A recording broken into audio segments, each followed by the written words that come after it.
আমাদের লক্ষ্য অর্জন, স্বাস্থ্য অভ্যাস এবং আমাদের জীবনের বিভিন্ন দিকগুলোতে সাফল্য খুঁজে পাওয়ার ক্ষেত্রে গুরুত্বপূর্ণ হলো কনসিস্টেন্সি। যদি কোনো স্কিলে মাস্টারি অর্জন করতে হয়, কোনো নতুন হ্যাবিট তৈরি করা অথবা বের হওয়া অথবা কোনো বিষয়ে দক্ষ হওয়া, তাহলে এর জন্য কনসিস্টেন্সি মেইন কি হিসেবে কাজ করে আমাদের ডেইলি প্র্যাকটিস অথবা অ্যাচিভমেন্টের জন্য। কিন্তু এই কনসিস্টেন্সির প্রসেস শুনতে যতটাই ভালো লাগে, ঠিক ততটাই মুশকিল এটিকে রেগুলার ফলো করা। আর এর পেছনে ভ্যালিড রিজনও রয়েছে, যেমন প্রতিদিন অ্যাকশন না নেওয়ার মন মানসিকতা না থাকা, ডিসিপ্লিন না থাকা, একদমই মোটিভেট না হওয়া। আসলে কনসিস্টেন্সি থাকার এই অভ্যাস কারো জন্য বছরের পর বছর প্র্যাকটিসের পর সহজ হয়ে যায়। অন্যদিকে অধিক সংখ্যক লোক একটি দিনও সেটিকে রেগুলার ফলো করতে পারে না। এখন আমাদের সকলের কনসিস্টেন্সি এফোর্ট এবং সঠিক অভ্যাসের পাওয়ার সম্পর্কে ধারণা আছে, কিন্তু কেন আমরা সবকিছু জানার পরেও কনসিস্টেন্ট থাকতে পারি না? কেন আমাদের গোল অর্জনে প্রতিদিন কনসিস্টেন্ট অ্যাকশন নেই না? আর কেনই বা এটি সব সময় আমাদের সাথেই হয়? আর কিভাবে এখন থেকে একটি প্র্যাকটিক্যাল এবং রিয়েলিস্টিক মেথডকে ফলো করে একজন কনসিস্টেন্ট পারসন হতে পারবো, তো চলুন জানা যাক। Step 1, analyse your time. আরাম করে বসুন, পেন্সিল পেপার নিয়ে এবং দিনের 24 ঘন্টার একটি হিসাব করুন যে আপনি আপনার দিনের 24 ঘন্টা কোথায় কোথায় ব্যয় করেন। যেমন ধরুন 24 ঘন্টা থেকে 8 ঘন্টার ঘুম বাদ দিন, যা আমরা প্রায় ফলো করি না। তাই 8 ঘন্টা ঘুমের জন্য বাদ দিন। এখন আপনার কাছে 16 ঘন্টা বাকি। এর মধ্যে 3 ঘন্টা আপনি খাওয়া দাওয়ার জন্য বাদ দিন, আর 3 ঘন্টা আপনি ফ্যামিলির জন্য বাদ দিন। তাহলে এখন 16 থেকে 6 চলে গেলে বাকি এখনো 10 ঘন্টা। এই 10 ঘন্টার মধ্যে 2 ঘন্টা বন্ধুদের আড্ডায় আর 2 ঘন্টা আপনি এদিক সেদিক করে কাটিয়ে দিলেন। এসব কিছু করার পরও আপনার কাছে আরো 6 ঘন্টা বাকি থাকে। আর সেই 6 ঘন্টা আপনি কোথায় কাটান? এখানে। শুধু ভাবুন, আপনি আপনার জীবনের সকল কাজ করার পরে আপনার জীবনের মূল্যবান 6 ঘন্টা এই মোবাইল ফোনে ওয়েস্ট করছেন। এটা তো আমি শুধু একটি ছোট ক্যালকুলেশন করে দেখালাম, কিন্তু যদি আপনি মোবাইল গিয়ে চেক করেন তবে আপনি দেখতে পাবেন আপনি এর থেকেও অধিক সময় এই মোবাইল ফোনের উপর ব্যয় করেছেন।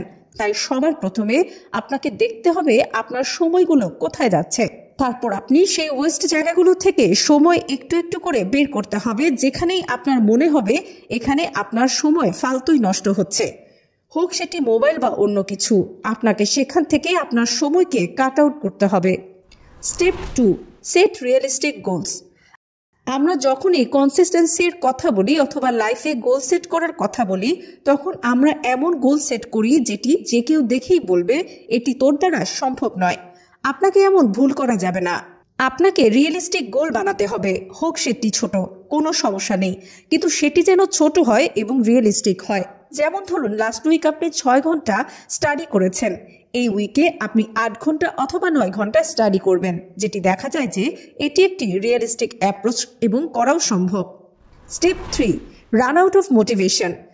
যদি আপনি এই জিনিসটির জন্য অপেক্ষা করেন আপনি কোথাও থেকে মোটিভেশন পাবেন, তারপর মোটিভেশন সং শুনবেন, মোটিভেশন স্পিচ শুনবেন, আর তারপর আপনি ফুল চার্জ হয়ে যাবেন অ্যাকশন নেওয়ার জন্য আর সব টাস্ক কমপ্লিট করে ফেলবেন, তাহলে আমি বলবো এমনটা কখনোই হবে না। মোটিভেশন এবং ডিমোটিভেশনের জগৎ থেকে আপনাকে বের হতে হবে। আপনাকে শুধু কনসিস্টেন্ট থাকতে হবে। যদি আপনাকে আমি একটি উদাহরণ দিই, যেমন ধরুন আপনি একটি জব করেন আর আপনাকে প্রতিদিন অফিসে যেতে হবে, আপনার কি কখনো জবে যাওয়ার জন্য মোটিভেশনের দরকার পড়ে? এর মানে যদি আপনি কাজ মোটিভেট ফিল করেন তাহলে কি আপনি জবে যাবেন? একদমই না। আর যদি আপনি ডিমোটিভেট থাকেন, আজ আপনার মন ভালো নেই, মুড ঠিক নেই, তাহলে কি আপনি জবে যাবেন না? কখনো কি এমনটা হয়? না, হয় না। আপনি চান অথবা না চান আপনি আপনার কাজে যান, এমনকি কনসিস্টেন্সি মেনটেন করেই যান।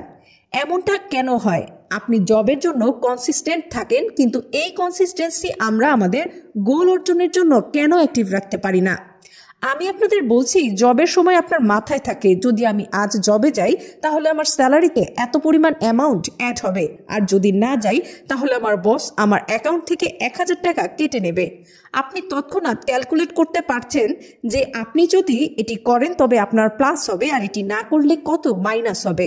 এর জন্যই আমি আগের স্টেপটিতে বলেছি আপনাকে কনসিস্টেন্ট থাকার জন্য রিয়েলিস্টিক গোল থাকাটা জরুরি। Step 4, take small steps and don't delay for first step. কোনো কাজ শুরু করার সময় ছোট ছোট কদম নিন এবং প্রথম কদম নিতে দেরি করবেন না। যেমন ধরুন আপনার বই পড়তে মন চাচ্ছে আর আপনি ভাবছেন 2-3 ঘন্টা সময় দিয়ে কে এখন এই বই পড়বে, আর আপনি এটি ভেবে ভেবেই সারা সময় পার করে দিলেন। অথবা আপনার কোনো কাজ করতে মন চাচ্ছে অথবা কিছু শিখতে মন চাচ্ছে, তখন আবার ভাবতে শুরু করে দিলেন, আরে না এটা সেটা এখন না, পরেও শেখা যাবে। এমন অনেক জিনিস যা সবার ক্ষেত্রেই হয়, এমনকি আমার ক্ষেত্রেও। তো আপনি তখন কি করতে পারেন? ধরুন আপনি ঠিক করলেন আপনি শুধু 2 মিনিটের জন্য বই পড়বেন, অথবা 2 মিনিটের জন্য কোর্স ভিডিও দেখবেন, অথবা 2 মিনিটের জন্য এই কাজটি প্র্যাকটিস করবেন, এরপর সেটি করা বন্ধ করে দেবেন।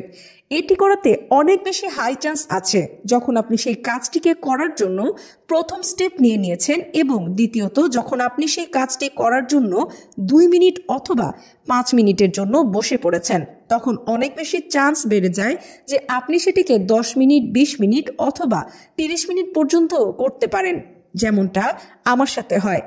যেমন ধরুন আমি আজ ইউটিউবে ডিজিটাল মার্কেটিং এর কোর্স দেখব অথবা অন্য যে কোনো সাবজেক্টের ওপর কোর্স দেখব, তখন মনে মনে ঠিক করি বেশি না হোক অন্তত 10 মিনিটের একটি লেকচার দেখব, এমনকি সেটি 2x স্পিডে অথবা 1.5x স্পিডে।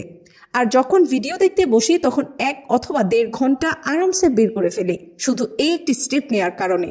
তো আমি বলবো ফার্স্ট স্টেপ সবচেয়ে টাফ এবং হার্ডেস্ট এবং সবচেয়ে ইম্পর্টেন্ট। যদি আপনি সেটি করে ফেলেন তবে সামনেরটুকু আপনি এমনিতেই করে ফেলবেন। তাই ফার্স্ট স্টেপ নিন এবং সেটিকে অতটাই ছোট করে ফেলুন, অতটাই ইজি করুন যেন আপনার মনে হয় আরে এটি তো একদম কয়েক মিনিটের কাজ, তাই করেই ফেলি। Step 5, avoid multitasking. অনেক ধরনের ফায়দা উপকারিতা আছে মাল্টিটাস্কিং করাতে, কিন্তু এখন আমরা সেদিকে যাব না। ধরুন আমরা এখন নতুন, তাই আমরা আগে কনসিস্টেন্ট থাকাটা শিখব এবং চেষ্টা করব আমাদের জীবনে যে গোল আছে সেটিকে অ্যাচিভ করতে পারি এবং গোলের দিকে কনসিস্টেন্ট থাকতে পারি। তাহলে মাল্টিটাস্কিং ছেড়ে দিন। এদিকে কোডিং, ডিজাইন, মার্কেটিং, ফেসবুকিং সব করতে যাবেন না। এক টাইমে একটি গোল ঠিক করুন, একদম মন দিয়ে করুন, আর এমনভাবে করুন সেটিকে দেখে আপনিও স্যাটিসফাই হয়ে যান, হ্যাঁ আমি এই কাজটিতে 100% দিয়েছি। আপনি সন্দেহ ছাড়া পুরো দিনের জন্য একটি গোল সেট করুন। আজ শুধু আপনি এটিই করবেন এবং সেটিকে এতটাই ভালো এবং সুন্দরভাবে করবেন যেন সেই কাজ আপনি কমপ্লিট করতে পারেন। আর সেটি করার পর আপনি যেই মোটিভেশন পাবেন সেটি আসল মোটিভেশন হিসেবে কাজ করবে। তো এই সকল টিপস আর প্র্যাকটিক্যাল বিষয়গুলো যদি আপনি ফলো করেন তবে আপনি নিশ্চয়ই লাইফে অনেক বেশি কনসিস্টেন্ট থাকতে পারবেন। ভিডিওটি যদি ভালো লাগে তবে আপনার বন্ধুদের সাথে শেয়ার করুন যারা আপনার মতো স্ট্রাগল করছে, কারণ তাদের জন্য এটি বেশি হেল্পফুল হবে।